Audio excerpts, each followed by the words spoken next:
কোচবিহার 2 নম্বর ব্লকের রোদেয়ার হাটে ভয়াবহ অগ্নিকাণ্ডে ভস্মীভূত হলো 6টি দোকান। আজ সকালে একটি টেইলারের দোকানে প্রথমে আগুন লাগে। স্থানীয় বাসিন্দা এবং দমকলের চেষ্টায় আগুন নিয়ন্ত্রণে আসে। ঘটনায় কয়েক লক্ষ টাকার ক্ষয়ক্ষতি হয়েছে। প্রাথমিকভাবে মনে করা হচ্ছে শর্ট সার্কিট থেকে এই অগ্নিকাণ্ডের ঘটনা ঘটেছে।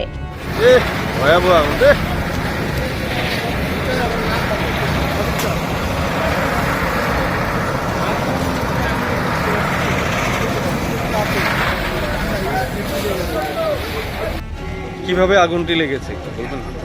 আগুনটিতে কীভাবে লেগেছে সেটা আমি বলতে পারতেছি না। সকালবেলা মানে ভোরবেলা একজন আমাকে ডাক দিয়ে বলতেছে তোমার দোকানে আগুন লাগছে, তাড়াতাড়ি যাও। পরে আসে দেখে যে সেই আগুন লেগে গেছে।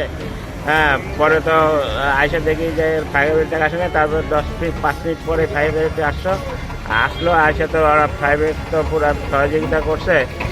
ওরা ভালোই সহযোগিতা করছে।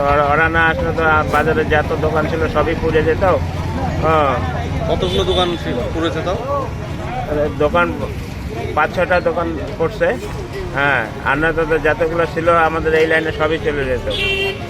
পাশে সোনার দোকানও অনেক ক্ষতি হয়ে গেছে। আমাদের এই 5-6টা দোকান তো একদম কিছুই নাই, একদম ছাই ছাড়া কিছু নাই। হ্যাঁ, আর আপনার নাম? আমার নাম পরেশ মণ্ডল।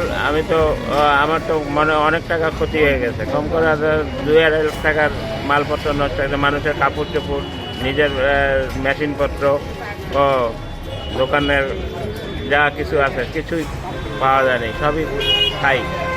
হ্যাঁ।